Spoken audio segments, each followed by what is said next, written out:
Hello, ladies and gentlemen, it's D-Man the Great here. I'm back once again today to speak about the Nuggets vs. Clippers Game 7. And I'm going to just break down the game a little bit because the game has not happened as the recording of this video is so far. But just mark my words in this video because a lot of what I say will be generally what we expect to happen in this Game 7 tonight.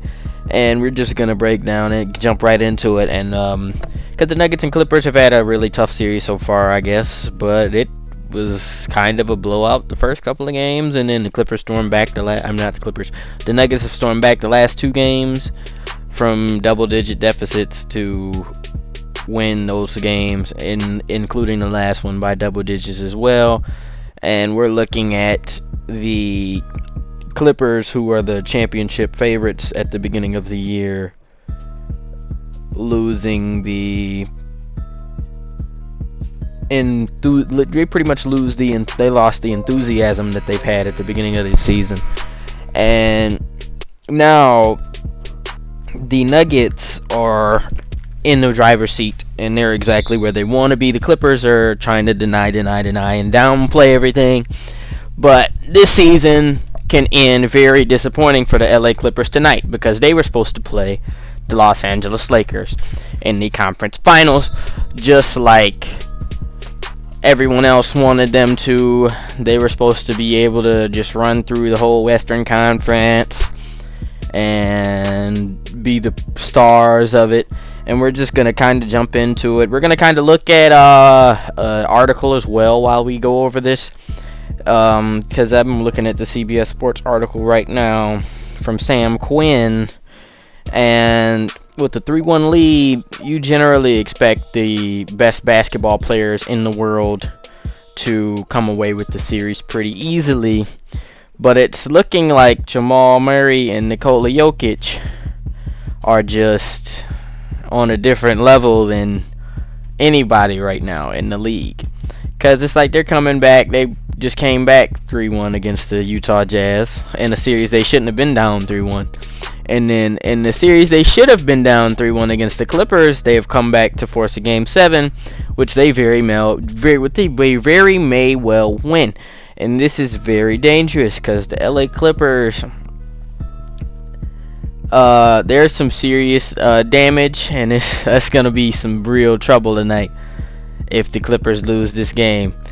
It's like they're gonna tear. The internet is gonna be lit aflame by the Lakers fans tonight if the Clippers lose, and also the rest of the NBA, because that whole best in the world talk might be over for Kawhi Leonard if he doesn't win this game, because they tried to upplay it like he didn't beat an injured Warriors team last season and wasn't riding coattails pretty much the whole time in 2014, and just happened to be the best player at that point in time on that Spurs team during that series.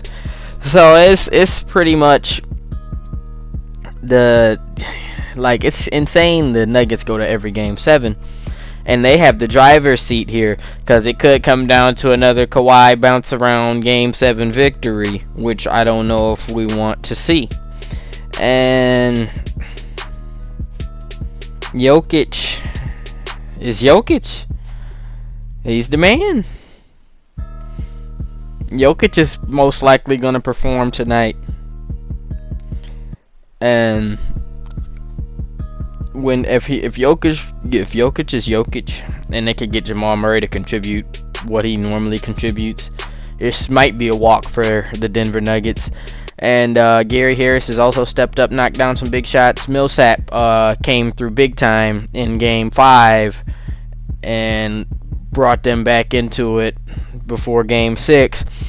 And it's the Nuggets have all the Nuggets players have performed this season. They have not wanted to go home empty-handed, and they have done their job better than anybody could have expected them to. Jamal Murray averaging 26 a game. You got Jokic averaging 26 a game. It's really based on the Clippers bench, because you've seen Paul George has been performing the last few games. and Kawhi Leonard has been performing his games. It's all up to somebody besides Marcus Morris to hit a couple of shots. Like Mark Morris might get you 12 maybe, and then you'll get 50 from Kawhi and Paul George, but that's not good enough to beat the whole team unit of the Denver Nuggets when Jokic and Murray are giving you 50 and you're getting 11 from Michael Porter Jr., 10 from Millsap, 12 from Gary Harris from 3, and good defense on the side. And then you have just a bunch of other bigs on the bench, like Plumlee getting you 7-8 boards off the bench with 20-something minutes on the court.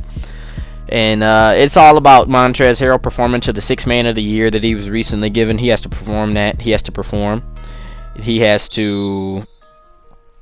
have to get performances out of the bench, especially Lou Williams. He hasn't been himself as of late. He hasn't scored that many points this series compared to his normal output, and it's pretty much on them. It's like they got to get going. They got to get into the series. Whoever scores more threes most likely will win this game. I'm gonna go on record to say that. And it's all about bench production. I forgot about Jeremy Grant. I should have mentioned Jerry Grant just a few seconds ago.